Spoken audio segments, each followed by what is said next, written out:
merci d'avoir choisi le Morning et I24 pour vous informer. Nous sommes ensemble en direct pour 2 heures depuis Tel Aviv et on démarre cette édition par les grands titres à la une de la presse arabe et israélienne. C'est la revue de presse du Moyen-Orient, évidemment.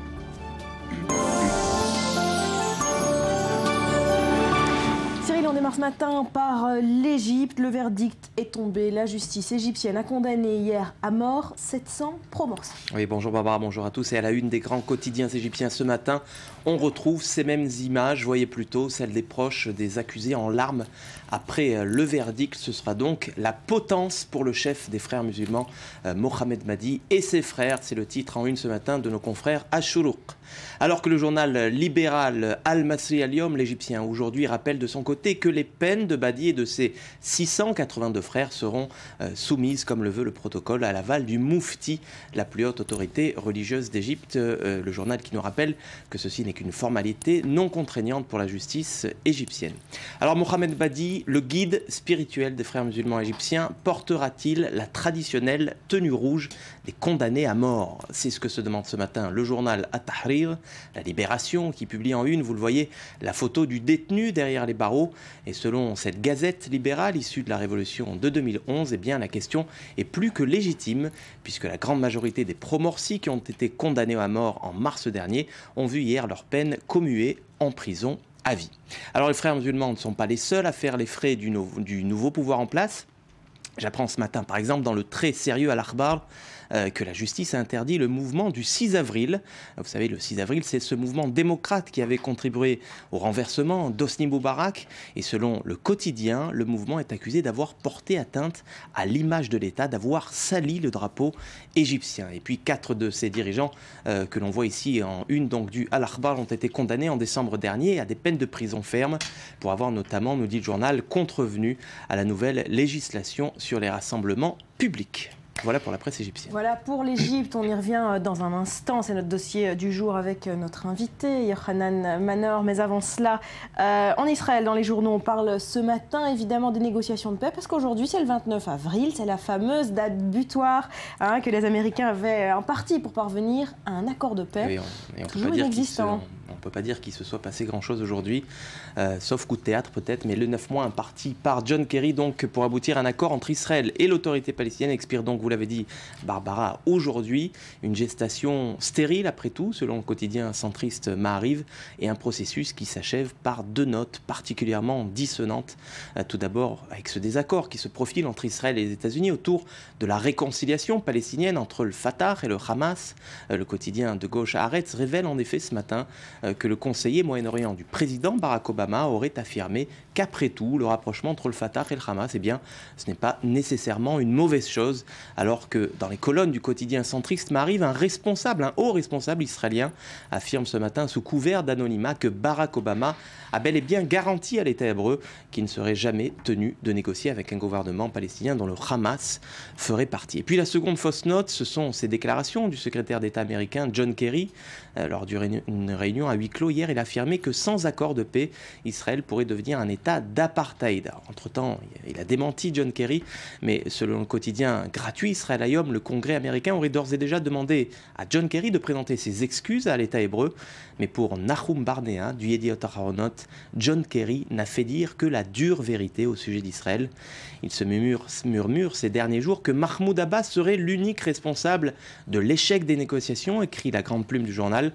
Le président palestinien a certes largement contribué à faire capoter les pourparlers, mais tout de même, renchérit Barnea, il faut quand même être amnésique pour faire fi de la contribution majeure de la droite radicale israélienne dans l'échec de ces négociations. Les Israéliens croulent sous le poids de l'occupation, conclut l'éditorialiste. Ils sont devenus les otages d'un lobby politique qui ne représente guère qu'une minorité de la population israélienne. Alors, on reviendra sur ce volet diplomatique également dans cette édition avec le porte-parole du ministère des Affaires étrangères en Israël. Merci Cyril, on se retrouve tout à l'heure. À tout à l'heure.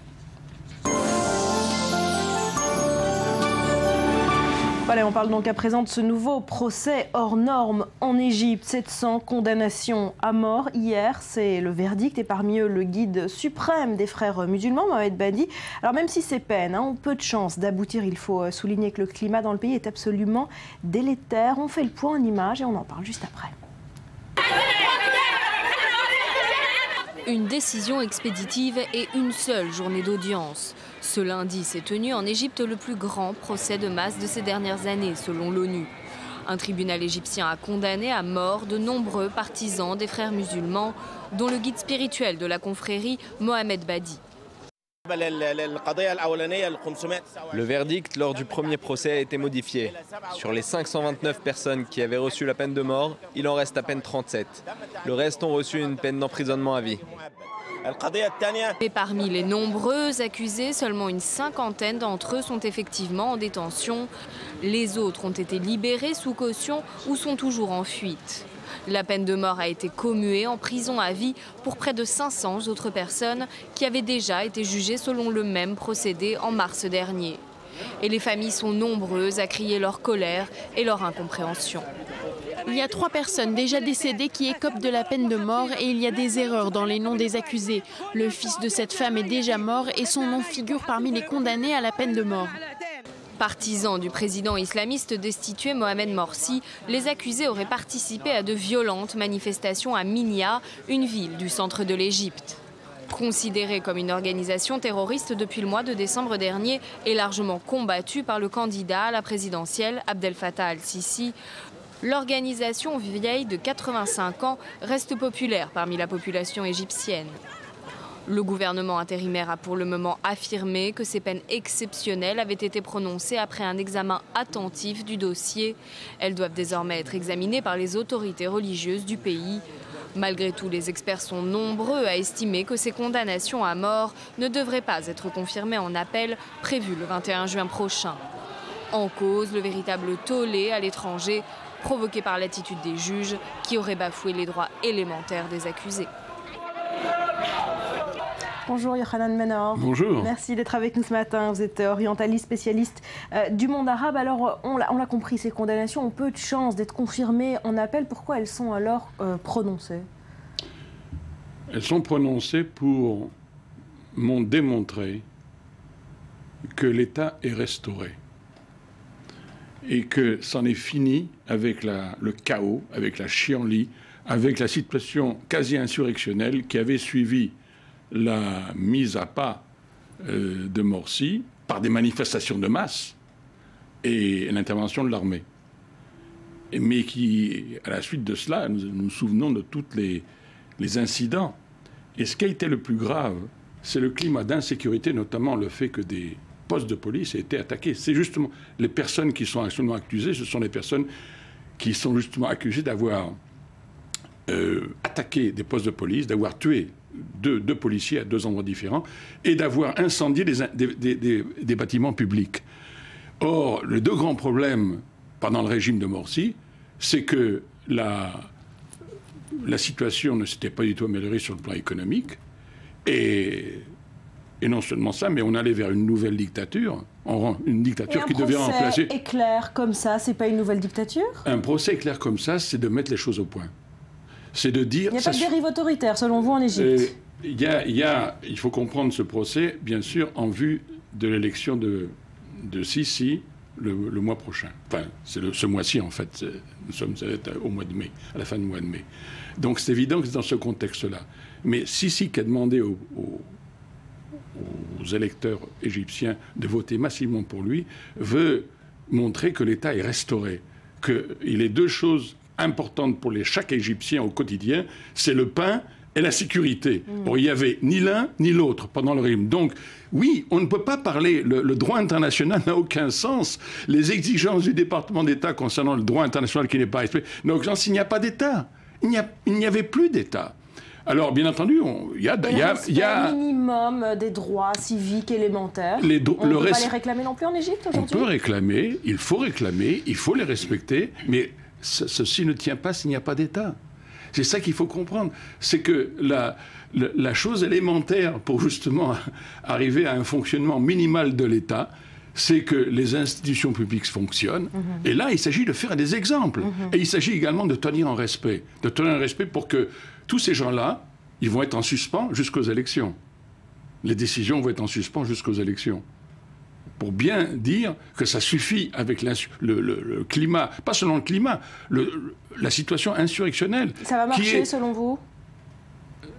Je voulais juste ajouter, avant de répondre à votre question, qu'il ne s'agit pas seulement de grandes villes comme le Caire, mais il y a aussi tout ce qui s'est passé dans le Sinaï. Il y a aussi tout ce qui s'est passé, l'alliance qui s'est développée entre les frères musulmans et Al-Qaïda. Donc, il s'agit de stopper cela et de dire « votez pour moi ». Votez pour l'Égypte, votez pour l'avenir de l'Égypte, votez pour que les choses recommencent à fonctionner. Est-ce que ça va marcher ? Est-ce que les frères musulmans vont se tenir à carreau ? Je pense que oui. Je pense que oui. Je pense que les Égyptiens, les dirigeants égyptiens, connaissent mieux que beaucoup de spécialistes, que beaucoup d'observateurs, que beaucoup de critiques, la manière dont les choses fonctionnent dans leur pays. C'est pas glorieux, mais il faut à un moment savoir mettre un terme à la situation qui est quasi intenable pour chacun au quotidien. Est-ce que les 1400 morts dans les rangs des frères musulmans étaient justifiés ? Je ne sais pas.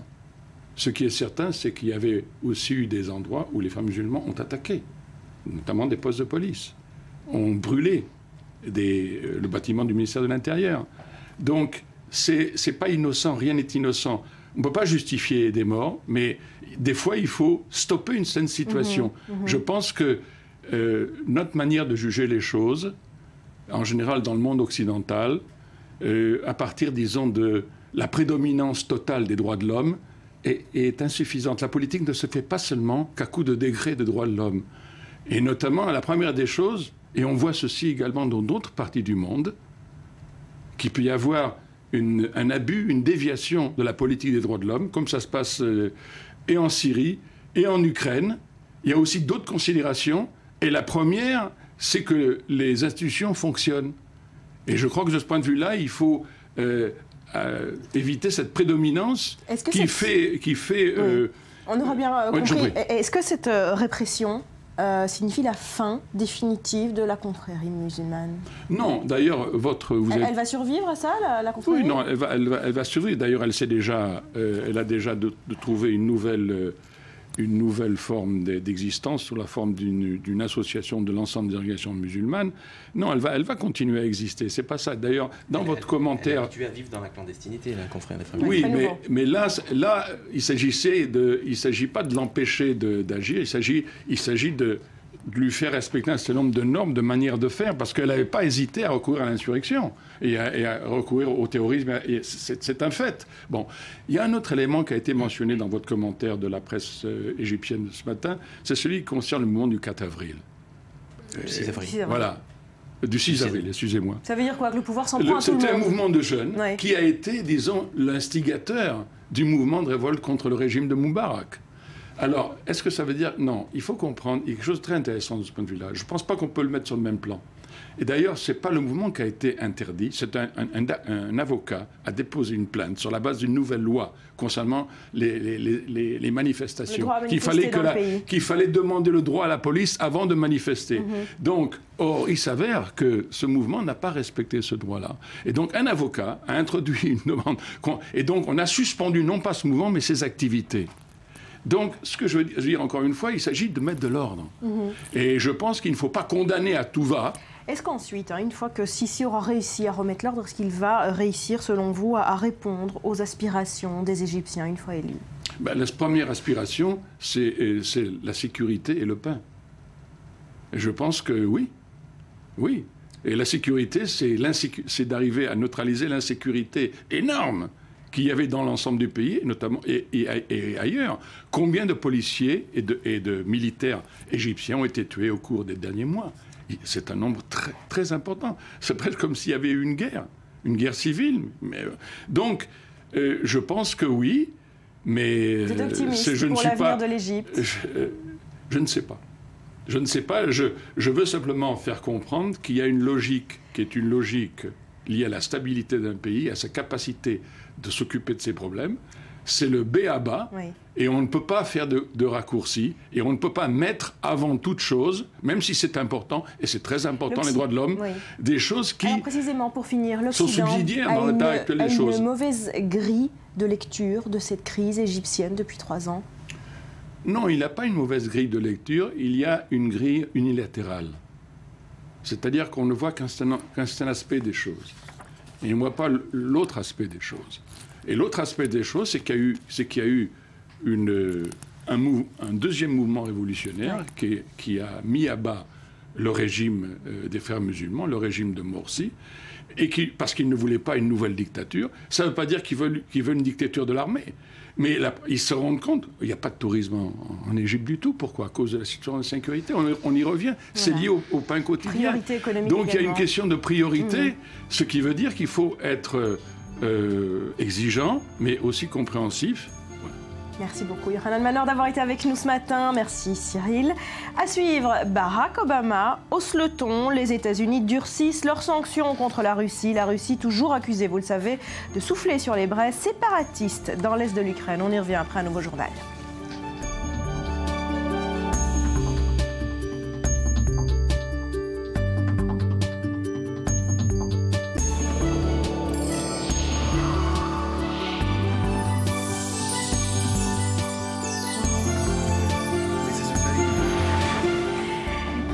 Poursuit avec l'édito du jour. Boaz, bonjour. Bonjour. Alors ce matin, on parle de Bachar al-Assad. Surprenant, il a officialisé sa candidature à l'élection présidentielle en Syrie. Ben oui, ça vous étonne?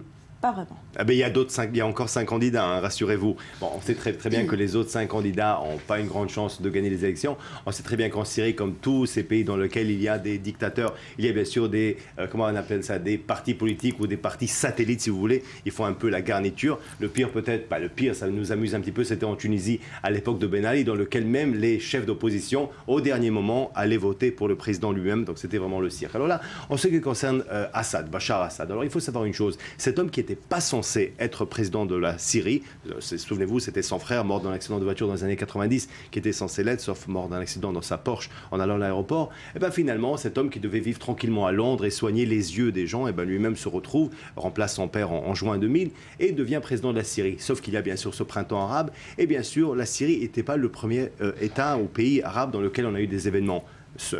Avant, bien sûr, la Tunisie, on se souvient très bien, l'Égypte, le Yémen, et seulement après, le 15 mars, dans la ville de Daraa, en Syrie, ça commence.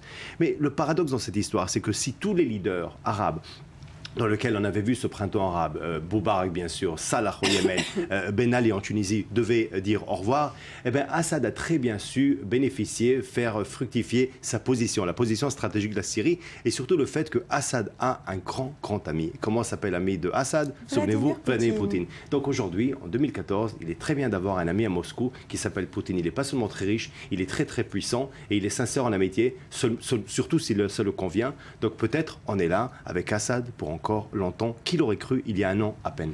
Alors vous l'avez dit, ophtalmologue vivant à Londres, rien ne le destinait au pouvoir. Est-ce qu'avec les années, il s'est pris au jeu du pouvoir au point de vouloir être réélu en pleine crise, en pleine guerre civile? Alors déjà, une chose est sûre, on peut être ophtalmo, on peut être boulanger, on peut être avocat. Dès le moment où on goûte au pouvoir, on a vu ça très bien dans tous les pays par ailleurs. En démocratie, chez les dictateurs, on a beaucoup du mal de le quitter. Ça, c'est une chose qu'on a vu depuis très longtemps. Sauf que pour Assad, il y a eu vraiment cette évolution. Je me souviens très bien, j'ai eu ce privilège, entre guillemets bien sûr, ne m'accusez de rien. En 2001, son premier voyage officiel était en Espagne, à Toledo, donc il est passé par Madrid. Et j'ai eu l'occasion de participer avec des journalistes syriens à la conférence de presse avec ce monsieur très grand de taille, je me souviens, un grand ophtalmo de taille. Et ce monsieur, on se souvient très bien, lorsqu'il parlait, il regardait très bien Abdelhalim Khadam à l'époque, le Premier ministre, il regardait son ministre des Affaires étrangères. Il avait zéro confiance en lui. Lorsqu'on voit aujourd'hui, on voit quand même que cet homme a beaucoup évolué. Et je pense qu'aussi, le fait qu'il y ait encore une fois la Russie de son côté, la Chine aussi bien sûr, et surtout, on retrouve encore une fois des mouvements comme le Hezbollah, et bien ce monsieur, qui est censé être l'homme le plus isolé sur Terre, se retrouve aujourd'hui tout sauf isolé, et surtout en Syrie aussi. On a tendance toujours, nous, de notre côté, à voir bien sûr tous ceux qui sont contre Assad, mais il y a aussi beaucoup que ce régime, bien sûr, est dans leur intérêt. Si vous me permettez, il y a une semaine à peine encore, j'étais au camp de réfugiés El-Zaatari, donc pas très loin de la frontière jordanienne, des dizaines et des dizaines de milliers de personnes, des centaines de petits bébés, tous soignés par 1, 2, 3 médecins. Donc c'est assez triste de voir ça. Il ne faut toujours pas oublier que peut-être c'est des ennemis, mais c'est quand même des hommes. Et voir que Pour eux, ça veut dire la désillusion totale de la part des Syriens à ce camp de réfugiés. Pour eux, le monde ne va pratiquement rien faire. Ils vont tôt ou tard retourner parce qu'il vaut mieux, comme ils disent, habiter dans la Syrie sous Assad que d'habiter dans des camps de réfugiés. Et finalement, si ça continue comme ça, je dirais que peut-être c'est le plus grand échec de notre monde, c'est le fait que non seulement Assad est au pouvoir, mais le fait qu'il peut narguer le monde en parlant, en voulant continuer à se représenter. Et est-ce qu'il va être réélu ? Alors, très franchement, est-ce que vous pensez que, par exemple, si quelqu'un d'autre, imaginez maintenant, j'ai rien d'autre à faire demain, je vais aller me présenter en Syrie, est-ce que j'ai une chance? Non, pour être sérieux, bien sûr qu'il va être élu, c'est lui qui décide tout. Et encore une fois, j'ai dit, il y aura bien sûr, on va falsifier les votes pour avoir un plus grand pourcentage de soutien. Mais de notre côté aussi, j'ai dit encore, et je le répète, les Alaouites sont avec lui. Mais aussi parmi les sunnites, il y a beaucoup qui ont bénéficié de son régime et qui vont voter pour lui. Alors, restez avec nous, Boaz. Hier, c'était la journée de la Shoah en Israël. Et je voudrais qu'on parle de ce symbole, de la survie du peuple juif. C'est un symbole extrêmement fort. Il s'agit des avions de chasse de l'armée de Tsahal qui ont survolé le camp de la mort d'Auschwitz-Birkenau. C'était il y a 11 ans. 3 F-15 de l'armée israélienne frappés de l'étoile de David qui se transforme en porte-voix des victimes, volent au-dessus du camp d'Auschwitz. D'un reportage de Chaim Hert et Roy Mandel.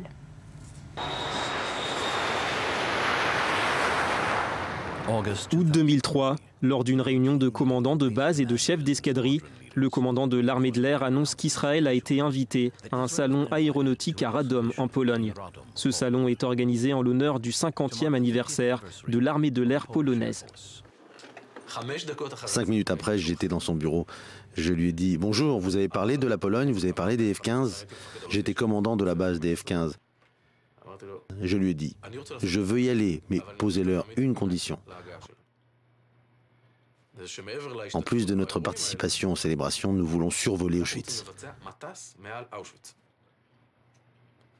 Là, on pouvait sentir la stupéfaction dans la pièce. Le directeur du musée d'Auschwitz a refusé catégoriquement. Il a dit que c'était un lieu de paix, qu'on n'y apporterait pas de machines de guerre. Là, je me suis mis en colère. J'allais devenir fou. Je suis allé voir Chivniewski. Nous sommes amis, on s'appelle par nos prénoms. Je lui ai dit, pense un seul moment à la signification. Ils vont voler au-dessus des cendres des petits-enfants, des familles, des grands-parents. Ce n'est pas un survol de guerre, mais de gratitude, de paix. Il est allé demander au vice-ministre de la Défense de faire une faveur à Shevar. Et alors on entend à la radio, 2 minutes avant le passage. On baisse notre altitude, je me mets exactement au bon endroit, je vois qu'il commence à se resserrer. J'attends que les nuages disparaissent, je me suis fixé une ligne au-dessous de laquelle, si on ne voit pas le sol, on abandonne. Et c'est arrivé à temps. On sort des nuages, et là on voit le camp. Nous, pilotes de l'armée de l'air israélienne, dans le ciel de ces camps de la honte, sommes surgis des cendres de millions de victimes. Nous sommes la voix de leurs appels muets. Nous saluons leur héroïsme et promettons d'être le bouclier du peuple juif et de sa terre, Israël.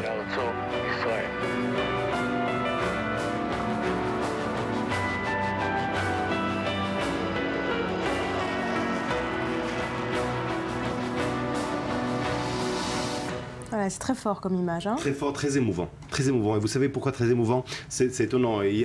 Avant-hier, ma petite, qui est en 3e année scolaire, CE quelque chose, comme vous appelez ça en France, arrive avec une petite bougie, bien sûr, de certain Yecheskel Markovitch, né en 22, mort, décédé à la Shoah en 42. Bien sûr, on allume la bougie avec mon épouse, on fait toute la cérémonie à la maison en mémoire parce qu'il ne faut jamais oublier. Et justement, après, à la télévision, on regarde un petit peu les cérémonies et j'explique à mon petit enfant tout ce qui se passe, comme on explique à un enfant de 8 ans. Et elle me demande pourquoi autant de militaires. Et justement, la question, parce qu'on vient de voir les avions, maintenant les avions de chasse, peut-être le symbole de la force de l'armée israélienne. Justement, c'est ça l'idée. C'est qu'à l'époque, à Auschwitz, justement, il y avait toutes ces personnes pour qui ils pouvaient compter sur personne pour pouvoir, justement, les protéger. Et c'est ça le symbole, justement. Et c'est pour ça qu'aujourd'hui, ce symbole fort de voir toujours à côté d'un rescapé de l'Holocauste, cette tendance de l'État d'Israël de montrer un soldat, parce que c'est ça la grande différence d'hier et d'aujourd'hui. Restez avec nous, Boaz. En tout cas, c'est une histoire que vous pouvez retrouver dans son intégralité dans l'émission Reportage en ce moment sur notre antenne, mais également sur notre site internet.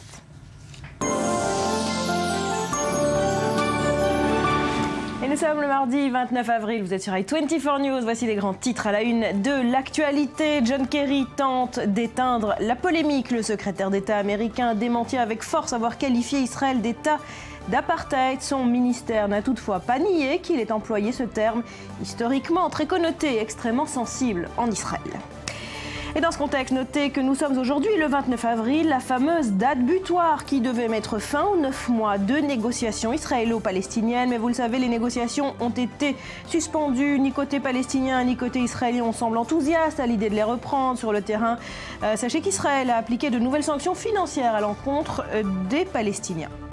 À l'étranger, et on va y revenir dans un instant, la Russie a annoncé son intention de répondre aux nouvelles sanctions prises par les États-Unis. Une réponse qualifiée de douloureuse par un haut diplomate russe. De son côté, le ministre russe de la Défense a à nouveau assuré que les forces russes n'envahiront pas l'Ukraine. C'était lors d'une conversation téléphonique avec son homologue américain, Chuck Hagel.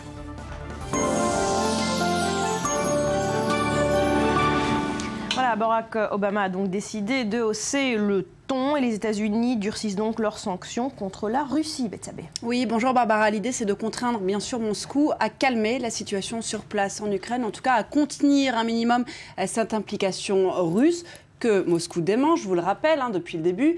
D'ailleurs, le secrétaire américain au Trésor a expliqué que le but de ces sanctions n'était pas d'affecter le peuple russe, mais bien de leur faire changer de politique. Alors, côté américain, justement, puisqu'on parlait de deux volets de sanctions, les américaines et celles de l'Union européenne, eh bien, côté américain, les sanctions s'appliquent à 7 responsables russes et 17 sociétés jugées proches du président Poutine. Sinon, ce n'est pas très effectif. Les personnes sanctionnées sont notamment frappées par un gel de leurs avoirs et une fois de plus, une interdiction de visa pour se rendre aux États-Unis.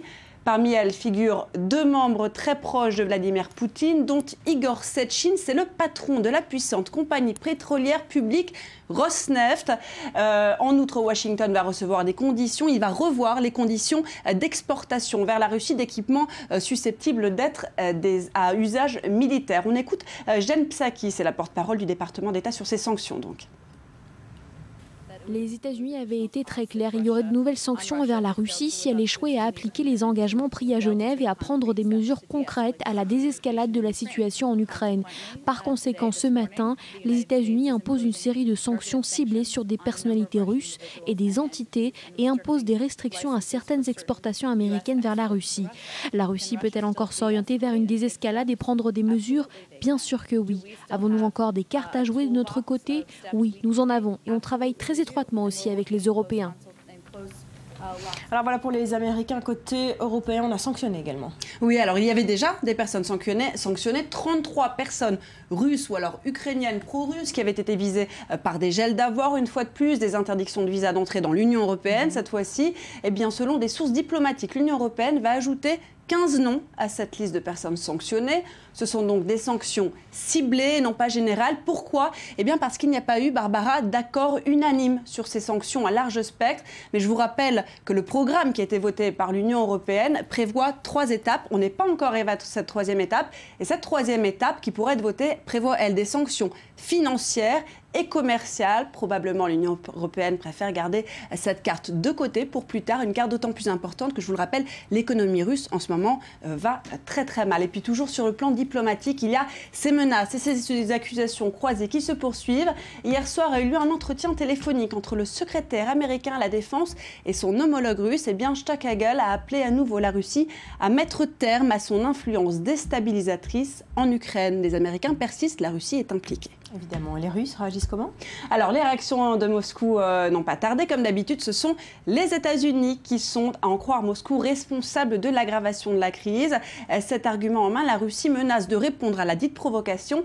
Et le vice-ministre russe des Affaires étrangères, cette fois-ci, a affirmé hier que non seulement la Russie y répondrait, mais que cette réponse aurait, je cite, un effet douloureux pour Washington car la Russie disposerait d'une large gamme d'options. Alors si on met de côté toutes ces accusations, une promesse dont il faudra soutenir, c'est de ce matin, le ministre russe de la Défense Sergei Shoigu a à nouveau assuré que les forces russes n'envahiraient pas l'Ukraine. C'était lors d'un entretien téléphonique avec Chuck Hagel. Le problème, Moscou dément toujours une implication dans cette crise ukrainienne.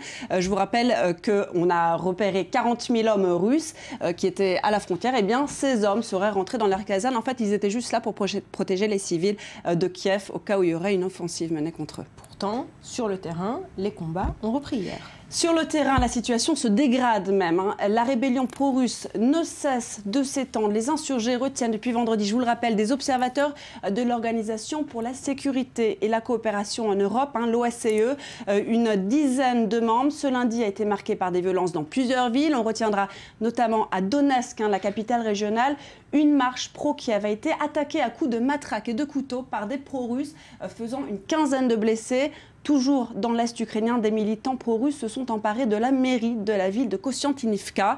Et puis voilà, et puis donc ces affrontements continuent, tout ça dans l'Est. Et un autre incident à noter dans la ville de Kharkiv, le maire a été attaqué, il est en danger de mort, il est d'origine juive.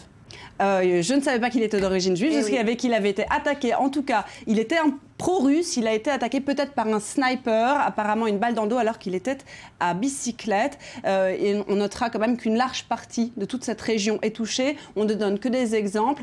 Beaucoup de pro-russes commencent à de plus en plus contrôler plusieurs villes dans toute la région. Bah, c'est parce qu'il est juif qu'il a été attaqué, ce maire de Kharkiv, à votre avis? On a entendu ce matin le rabbin de Kharkiv, ou Kharkov, comme on peut aussi l'appeler, parler du fait qu'il sentait un renouveau d'antisémitisme. Grande question, parce que si c'est un sniper, donc peut-être c'était la victime, il passait par là. On ne sait pas trop bien. Il y a tellement d'informations et d'intox. Mais il y a juste une chose que j'aimerais peut-être dire le sujet de l'Ukraine. Poutine, pour moi, est déjà gagnant. Parce qu'on a vu les limites de la réaction de l'Union européenne, les limites de la réaction du monde. C'est une machine lourde. Et là, on parle maintenant de l'invasion ou pas de l'Est de l'Ukraine. On ne parle même plus de la Crimée. Donc pour moi, c'est déjà le grand victorieux de ce conflit. Et la Syrie non plus, très très bonne remarque. Donc voilà, très bien. Donc ça veut dire qu'il vaut mieux être violent et prendre la parole et prendre le micro. Merci à tous les deux. Merci à vous. À suivre, on reviendra en détail sur le fameux accord Fatah-Hamas. Vous allez le voir, il est loin d'être scellé. De nombreux points de discorde persistent entre les frères ennemis. Ce sera après un nouveau journal.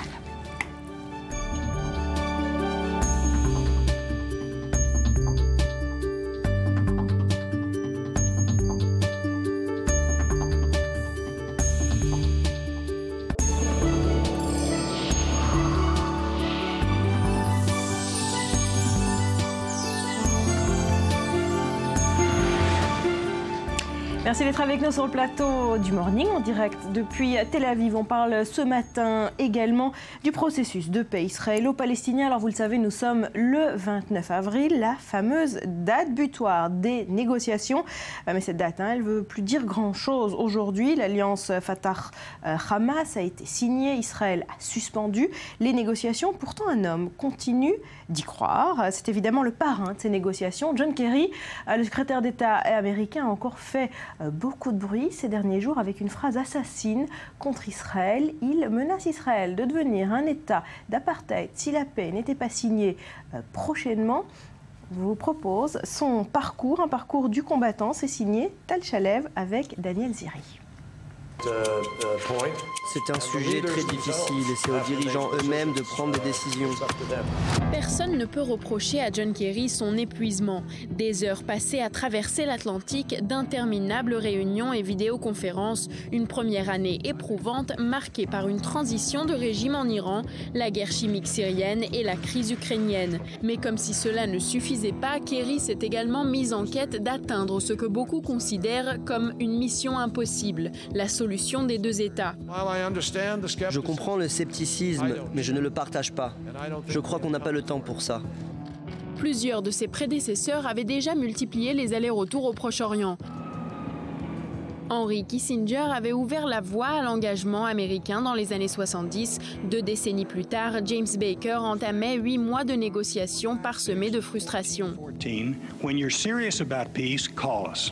Des efforts aboutissant finalement à la conférence de Madrid qui avait tracé la voie vers les accords d'Oslo en 1993. Au cours de ces 21 dernières années, plusieurs chefs d'État, diplomates et envoyés spéciaux ont cherché à résoudre le conflit, mais après de nombreux sommets et conférences de paix, aucun n'a encore crié victoire. Kerry a choisi de tenter sa chance. Son engagement coriace lui a valu beaucoup d'éloges, mais il a dû également essuyer les attaques incessantes aussi bien aux États-Unis qu'à l'étranger. Ses détracteurs lui reprochent de consacrer trop de temps à un plan de paix voué à l'échec. On se souvient notamment du ministre israélien de la Défense le qualifiant d'obsessif et de messianique. Kerry s'est donc lancé dans une mission en solitaire. Le président Barack Obama ne se désengage pas mais maintient ses distances, de quoi spéculer sur sa volonté de s'investir dans le processus. À quelques jours des 9 mois de délai prévus, Obama a finalement trouvé opportun de s'impliquer, mais il semblerait qu'il soit trop tard pour sauver la mise. C'est une période de transition qui fait partie du processus. Nous restons dans l'attente. Washington prend donc le moment de réévaluer son rôle dans le conflit. Les récents développements ont révélé une fois encore les limites de la médiation américaine. Kerry doit faire un choix, poursuivre sa campagne ou bien s'esquiver élégamment en détournant son attention vers d'autres horizons. Et nous sommes en ligne avec Yigal Palmor, porte-parole du ministère des Affaires étrangères israélien. Bonjour Yigal, merci d'être avec nous ce matin. Alors on vient de le voir dans le reportage, cet engagement américain dans le processus de paix depuis plusieurs décennies. Où se sont-ils trompés? Où s'est trompé John Kerry puisque aucun résultat n'a abouti? Je crois qu'il faut d'abord comprendre que seuls les Américains, qu'on aime ou qu'on n'aime pas, avaient réussi à faire la paix entre Israël et l'Égypte, entre Israël et la Jordanie, et à tenter de faire la paix entre Israël et les Palestiniens. Et donc, même si cette étape des négociations se termine sur pas grand-chose, c'est loin d'être fini. C'est toujours aux Américains que reviendra le rôle de reprendre le cours des négociations et on l'espère un jour amener à un accord de paix. Donc ce à quoi nous assistons maintenant, ce n'est qu'une étape qui n'a pas réussi, pas à cause de John Kerry, mais à cause de l'entêtement des Palestiniens qui n'ont pas attendu la dernière étape de mise en liberté de prisonniers palestiniens telle qu'ils l'avaient demandé eux-mêmes. Ils ont décidé de demander l'adhésion de la Palestine à 15 organismes et 15 traités internationaux avant que le gouvernement israélien ne parvienne à faire approuver au sein du cabinet. C'est pourtant Israël qui a suspendu définitivement les négociations de paix, pour l'heure en tout cas, après l'alliance Fatah-Hamas. Est-ce qu'Israël ne cherchait pas la première occasion pour suspendre ces négociations dont il ne voulait pas vraiment ? Mais la séquence des événements montre que ce n'est pas le cas. D'abord, les Palestiniens brisent leur engagement, les engagements qui ont permis la reprise des négociations en adhérant, en demandant l'adhésion à toutes ces organisations internationales. Et ensuite, lorsque tout le monde fait des efforts pour pouvoir remettre les négociations sur la bonne voie, ils annoncent l'union nationale avec le Hamas. C'est peut-être Israël qui a prononcé le premier le mot suspension, mais quel était le sens qu'il fallait donner à cette annonce d'union nationale avec le Hamas? Sinon, je dirais, le gâchis total. Comment pouvait-on penser que lorsque Abbas annonce l'incorporation du Hamas au gouvernement palestinien, on peut penser à continuer les négociations? Ce sont bien les Palestiniens qui ont pris des mesures dont le seul sens est la fin de tout contact et la fin de toute négociation. Alors, Yigal Palmor, je voudrais pour finir votre réaction sur cette déclaration qu'on prête à John Kerry. Israël deviendra un État d'apartheid si la paix n'est pas signée. Est-ce que pour Israël, ce sont des accusations graves ? Ce n'est pas une accusation, c'est une spéculation, puisqu'il parle au conditionnel et au futur. De toute façon, ça serait son opinion s'il la disait. Mais l'a-t-il vraiment dit? Rien n'est moins sûr, puisqu'on n'a pas entendu John Kerry dire ces mots de sa propre bouche devant des micros, devant des caméras. Il s'agit Il s'agit d'un reportage qui présumerait avoir entendu cela d'un témoin. Donc je propose de ne pas prendre trop au sérieux ces allégations. Yigal Palmor, porte-parole du ministère des Affaires étrangères israélien, merci beaucoup d'avoir été avec nous ce matin.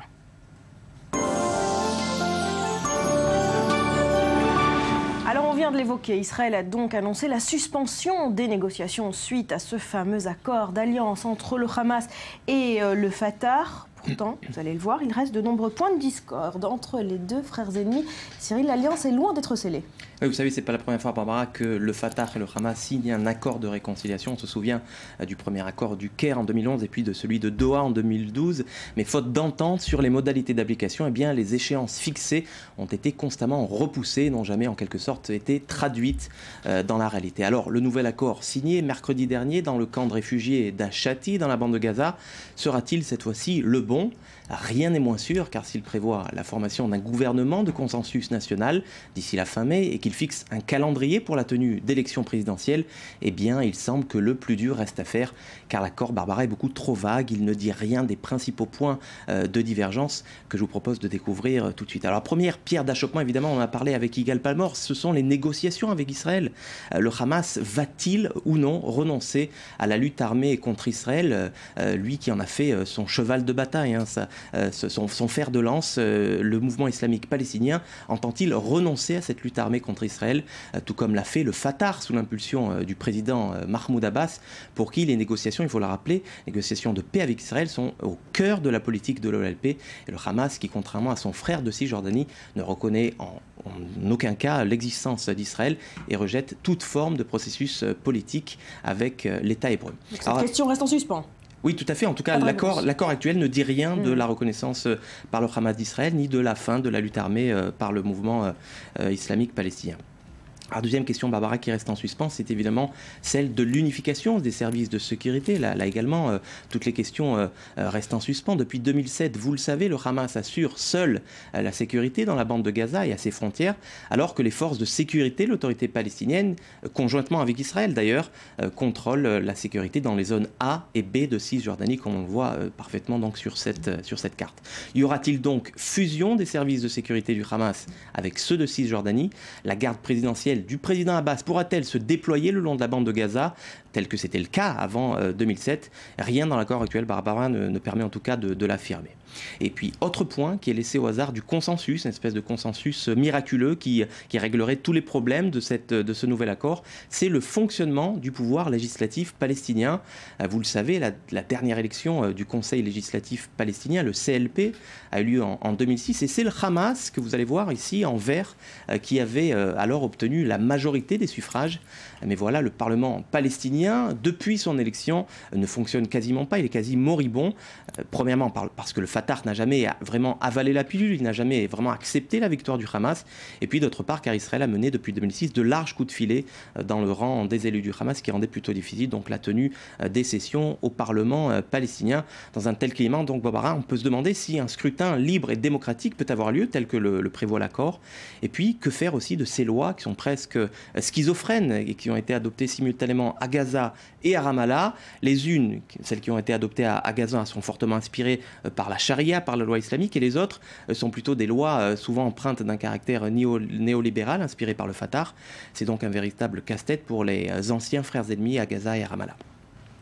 Donc voilà, deux questions qui sont quand même assez importantes. Et une dernière question, rapidement, pour finir. Cyril, s'il y a tant de difficultés, tant de flou autour de cet accord, pourquoi l'avoir signé si vite? Eh bien parce qu'il sert simultanément les accords de deux factions qui sont quand même en proie à des difficultés politiques, économiques. Très rapidement, on va voir sur cette infographie. Du point de vue d'Abbas, il s'agirait peut-être, Barbara, d'une manœuvre politique pour faire pression sur les États-Unis et sur Israël et prolonger les négociations en position de force. Du reste, Barbara, le délai de 5 semaines qui est prévu pour former le nouveau cabinet n'est pas anodin, parce que pendant cette période, Mahmoud Abbas peut naviguer au gré de l'évolution des pourparlers. S'il se prolonge, il pourra renoncer à la réconciliation avec le Hamas, tout comme il a fait lors des précédents cycles avec le Hamas. Et puis, si les négociations ne se prolongent pas, il pourra afficher un succès, à défaut d'un accord de paix avec Israël, la réunification du peuple palestinien. Merci beaucoup. On continue évidemment avec vous, Cyril, de suivre ce dossier ô combien intéressant. Merci. Et on passe au portrait du jour. Il est considéré comme l'un des plus grands violonistes du monde. Vous le connaissez sans doute, son nom, Yitzhak Perlman, et il organise depuis 20 ans un masterclass. Chaque année, il organise donc pendant 15 jours, il enseigne pendant 15 jours le violon à des jeunes de 13 à 19 ans. Et cette année, le masterclass a eu lieu à Tel Aviv. David Gombin s'est rendu sur place. Ils sont 37 adolescents, pour la moitié venus des 4 coins du monde. Ils sont violonistes, violoncellistes ou encore contrebassistes. Ce mois-ci, ils ont eu le privilège de suivre pendant plus de 2 semaines les précieux conseils d'une véritable légende du violon, Yitzhak Perlman. Une expérience inoubliable pour ses étudiants.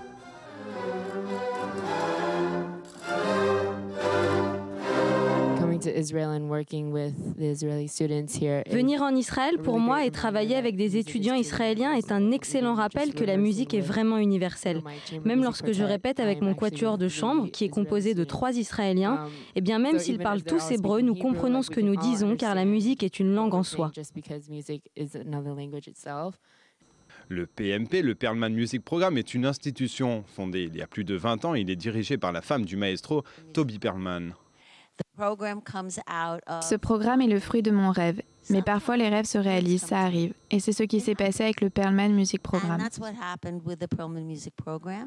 Et ce rêve est d'autant plus important que cette masterclass se tient dans la ville natale d'Yitzhak Perlman, Tel Aviv. Pour moi, pour nous, c'est différent, parce que vous savez, il s'agit de mon pays natal. Donc venir en Israël pour faire un programme comme celui-ci, et en plus dans ce quartier qui n'est pas éloigné de là où j'ai grandi, c'est assez spécial.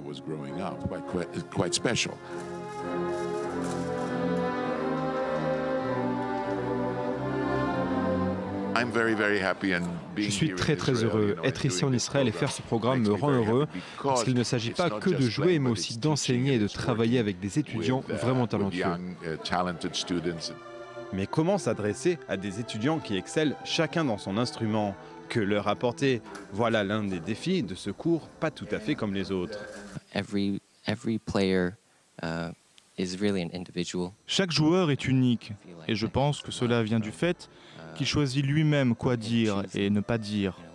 Et de savoir parfois ne pas s'en mêler, en fait savoir inclure l'étudiant dans le débat.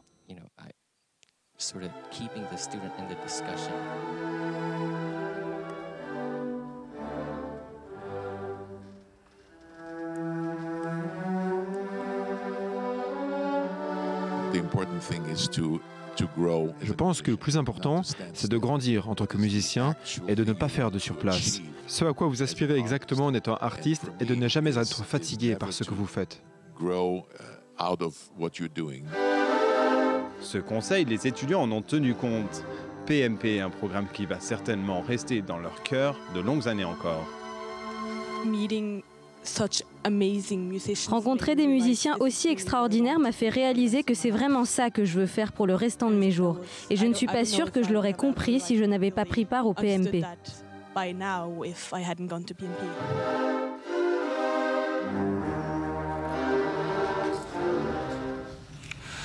Et on va se quitter pour un nouveau journal. Juste après, on parlera cinéma et la sortie demain du film sur l'assassinat d'Ilan Halimi. 24 jours, c'est le titre et c'est signé Alexandre Arcadi. Les images et la polémique après un nouveau journal.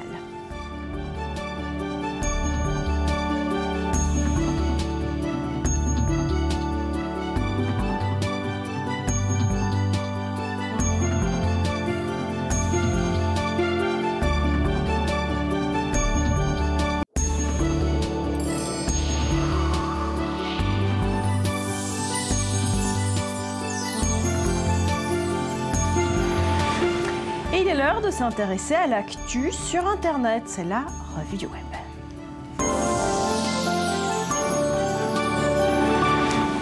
Rudy Saada, bonjour. Bonjour Barbara. Alors, on commence par l'Égypte et ce procès de masse, verdict terrible. Hier, 700 condamnations à mort. Oui, le Human Rights Watch parle d'un procès expéditif qui n'aurait duré que quelques heures. Le tribunal aurait empêché même les avocats de la défense de prendre la parole. Au final, ce procès de Minya condamne 683 membres de la confrérie des frères musulmans, dont leur guide suprême, Mohamed Badi, à la peine de mort. Alors, dès l'annonce de la nouvelle hier, dans l'après-midi, c'est un flot ininterrompu de tweets d'indignation qui, faut le dire, vont au-delà de l'Égypte et au-delà des partisans des frères musulmans. Alors, on commence avec cette image tweetée hier à l'annonce du verdict où les mères des accusés s'écroulent dans les rues de Minya près du tribunal. On rappelle que les prévenus étaient accusés d'avoir participé à des manifestations violentes dans la ville. C'était le 14 août dernier. Alors, depuis l'ONU, l'Union européenne, la France ont condamné, mais l'inaction, voire la responsabilité des Occidentaux et pointé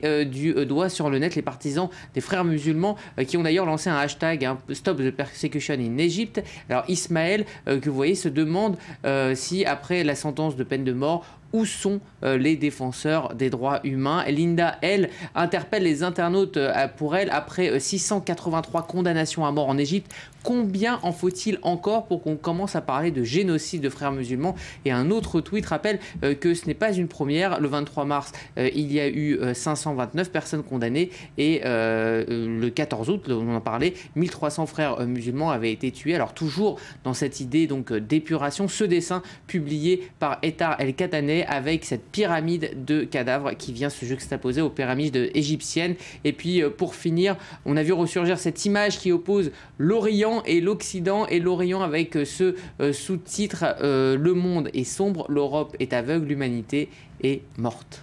Il faut quand même rappeler, Rudy, que les 500 condamnations à mort dont vous parliez ont été commuées en peine à perpétuité, donc pas de condamnation à mort, et ces 700-là n'ont peu de chance d'aboutir. Mais bon, on comprend ces cris d'appel aux droits de l'homme venus d'Égypte. On parle maintenant, Rudy, d'une histoire de foot, de racisme et de bananes. Oui, alors je vous en parle souvent, on en parle souvent, malheureusement, de temps en temps dans la revue du web, le racisme est un fléau dans les stades d'Europe. Alors, ça se passait ce dimanche en Espagne, lors d'un match Barcelone-Villarreal. Voilà, le ballon sort en touche, on va le voir. Et là, le défenseur Dani Alves s'apprête à faire une touche. Quand une banane tombe près de lui, eh bien, il la prend, la croque et tire avec force son corner, donnant la plus belle des réponses aux racistes. Vous comprenez bien, c'est une banane qui a été jetée sur lui dans le comme public. Un acte raciste, comme ces Absolument. cris de singe qu'on entend souvent, c'est ça. Exactement. Et lui, il la prend, il la mange. Il la prend, il la mange. Pas mal. Voilà, et l'image donc a fait le tour de la planète foot. Et là où ça devient viral, c'est quand son coéquipier Neymar tweet une photo de lui en mangeant une banane pour le féliciter de sa réaction, accompagnée du hashtag Nous sommes tous des singes. Alors, en quelques heures, c'est toute la planète foot qui s'y met. D'abord les joueurs de foot, la femme de Neymar, même des présentateurs. Résultat, c'est une belle réaction collective encourageante dans une lutte contre le racisme, et puis aussi une bonne nouvelle pour tous les producteurs de bananes. À noter que la présidente brésilienne Dilma Rousseff elle-même a félicité le joueur sur son compte Twitter. On va voir son tweet. Le joueur, alors voilà, là on voit les présentatrices qui se mettent à... On n'avait pas emmené de banane ce matin, Rudy. Non, c'est vrai qu'on aurait dû faire un petit déj banane, c'est vrai. C'est vrai. En tout cas, le joueur voilà, a été félicité. Elle dit, Dilma Rousseff, le joueur Dani Alves a donné une réponse audacieuse et marquante face au racisme dans le sport. À quelques mois de la Coupe du Monde, c'était un très beau geste. Voilà, demain, une banane au petit-déj. Hein. Oui. D'accord, promis.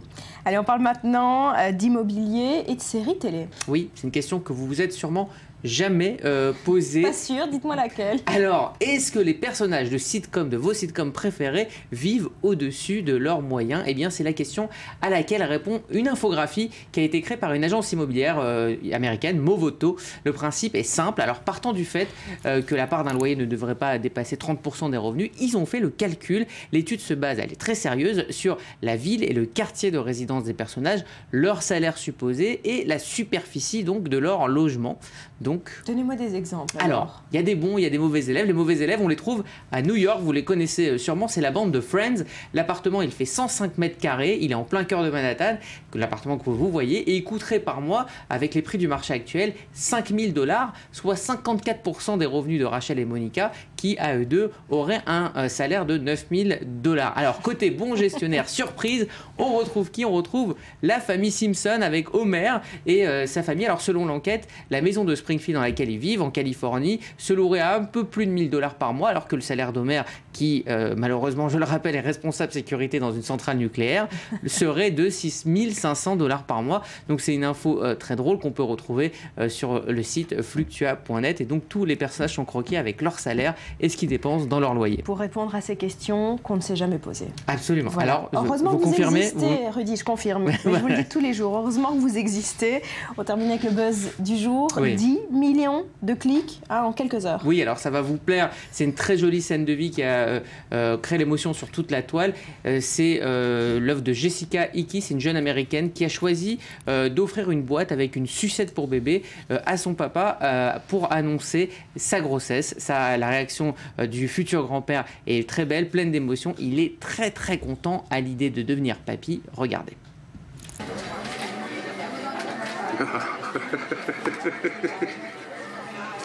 Looks like something you used to suck on when you was little. Yeah, you should probably read it.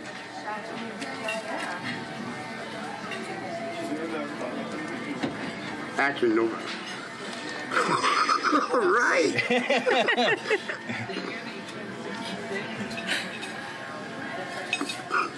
Really?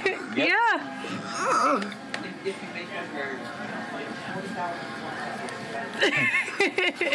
I told you.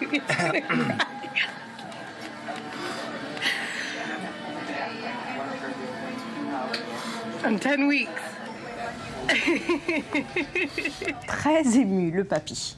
C'est très mignon. Voilà pour le buzz du jour. Allez, on continue, mais on va parler d'autre chose. Ça n'a plus rien à voir avec Internet. On parle cinéma avec vous ce matin, Rudy. Également, c'est le film choc sur l'affaire Ilan Halimi. Ça sort demain en France. Ça s'appelle 24 jours et c'est signé Alexandre Arcadi. Oui, Alexandre Arcadi qui a voulu raconter fidèlement le calvaire vécu par Ilan Halimi, le jeune juif enlevé le 20 janvier 2006, séquestré et torturé pendant 24 jours. Et 24 jours, c'est le titre 24 jours, la vérité sur l'affaire Ilan Halimi. C'est le titre de ce film qui sort demain. Alors il est parti du récit de Ruth Halimi, la maman qui retrace le calvaire de la famille. Il raconte aussi l'enquête de 24 jours qui se termine, on le sait, par une issue dramatique. Alors on retrouve à l'affiche Pascal Elbé, Jacques Gamblin, Sylvie Testu et Zabou Breitman qui est absolument saisissant dans le rôle donc de la mère Ruth Halimi. Je vous laisse regarder pour commencer la bande-annonce. Je m'appelle Ruth Halimi, j'ai 3 enfants. C'était un jour d'hiver, il faisait de plus en plus froid. Et ma vie a basculé d'un coup. Qu'est-ce qui se passe? Dites-moi ce qui se passe. Quoi, Ilan? Quoi? Il est arrivé quoi? Il a quoi? Il a été enlevé. Enlevé? Comment ça? Je comprends pas. Qu'est-ce qui s'est passé exactement? J'étais là, il m'a appelé, il m'a demandé de regarder la fille qui sortait de sa boutique, là, de l'autre côté du boulevard. C'est elle qui a entraîné votre fils. Qu'est-ce qui nous arrive, Didier? Le 20 janvier, à 21h53, Ilan reçoit un coup de fil de la PA. Emma. Et après, on n'a plus aucun signal. Qui aurait pu croire qu'une chose pareille pouvait arriver à Paris en 2006? Et pourtant, tout est vrai. Bien trop vrai. Allô? On veut 450 et on les veut tout de suite. L'appel vient d'Afrique. C'est quoi ce bordel? Je veux parler à Ilan. C'est moi qui dis ce qu'on fait! Il faut trouver l'argent, c'est un fou. Il faut pas tomber dans ce piège-là. C'est seulement pour faire peur. On peut pas juste leur donner ce qu'ils demandent. Non, madame, en France, on ne paye pas. C'est un principe, sinon on aurait des enlèvements tous les jours, vous comprenez? Allô? Ok, c'est bon, je l'ai. C'est un 06 depuis Paris. Il y a qui là-bas? Personne. Quoi? Il a jamais été 2 fois dans le même cyber. Je peux pas être partout, bordel! À chaque fois qu'ils te demandent de raccrocher, tu raccroches. Et à chaque fois, c'est Ilan qui souffre un peu plus. Je le sais, ça, je le sens. Ils savent ce qu'ils font. Non, ils savent pas ce qu'ils font. Il y a écrit un juif a été enlevé. Il n'y a pas écrit un homme a été enlevé. Ils vont le tuer. Je vous assure qu'ils vont le tuer. Il faut les croire, il faut faire tout ce qu'ils disent. Oui. Tais-toi. Depuis le début, vous avez compris. Pourquoi vous avez peur de la vérité?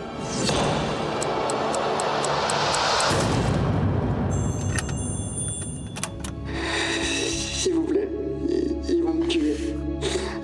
Ne me laissez pas, s'il vous plaît. Maman.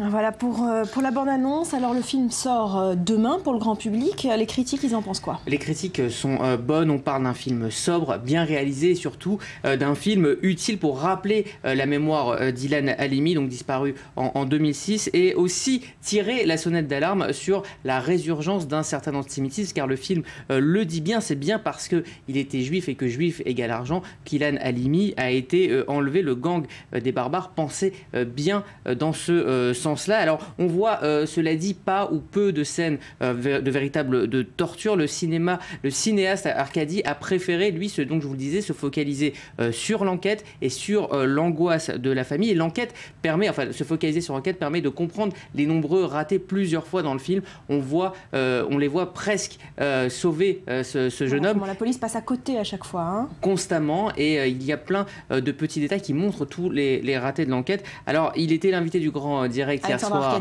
d'I24 News, et il a expliqué son parti pris de cinéaste. C'était indécent de penser pouvoir me mettre du côté des barbares et de montrer comme une sorte de voyeurisme ce qu'a subi Ilan. De toute façon, c'était impossible. Ce qu'il a subi est inimaginable presque. Donc dans le film, je le suggère. Évidemment, Ilan est présent. Il est le centre même, le cœur du film. Mais je suis derrière la maman, je suis derrière Ruth, derrière toute cette famille qui va se retrouver pendant 24 jours dans une enquête policière absolument incroyable. Toute la brigade du Quai des Orfèvres va tout mettre en œuvre pour essayer de retrouver Ilan, mais ils vont faire fausse route parce qu'ils vont se tromper de cible. Ils pensent avoir affaire à un gang organisé. Et en face d'eux, ils n'avaient que des bras cassés, d'un antisémitisme bête, stupide et indécent. En adaptant le récit de Ruth Halimi, la maman d'Ilan, j'ai voulu tirer la sonnette d'alarme, porter cette histoire à travers le cinéma pour rendre ce récit dramatique qu'on a connu en 2006 le plus largement possible. Pas faire un film communautariste, bien sûr, mais un film qui dénonce l'aveuglement, qui dénonce l'absurdité, qui dénonce la bêtise. Qu'est-ce qui s'est passé en 2006? On s'en souvient, ce jeune Français de 23 ans, de confession juive, se fait arrêter, enfin se fait kidnapper plus exactement, séquestrer, torturer, est assassiné, au prétexte qu'il était juif et qu'il avait donc de l'argent. On savait qu'il n'en était rien, c'était un jeune employé d'un magasin de téléphonie. Et voilà, ce drame a marqué la France d'une façon terrible. En 2006, je savais déjà qu'on allait vite oublier Ilan. Et mon rôle de cinéaste, j'allais dire de cinéaste citoyen, c'était de faire perdurer sa mémoire et de raconter une nouvelle fois dans la vérité, je dis bien dans la vérité, dans l'exacte vérité, ces 24 jours dramatiques pour la famille Halimi. Voilà, le respect de la vérité de cette histoire des 24 jours, c'était ça, en tout cas, le parti pris d'Alexandre Arkady. Voilà, l'histoire terrible d'Ilan Halimi. On conseille à tout le monde d'aller voir le film.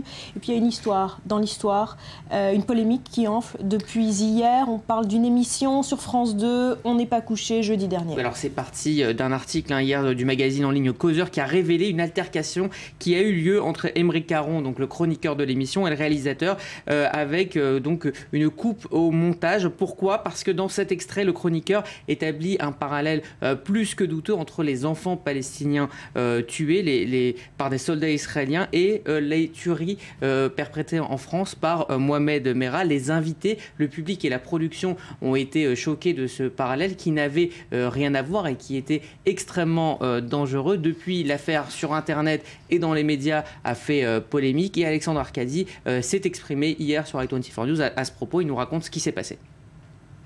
C'est indécent et irresponsable.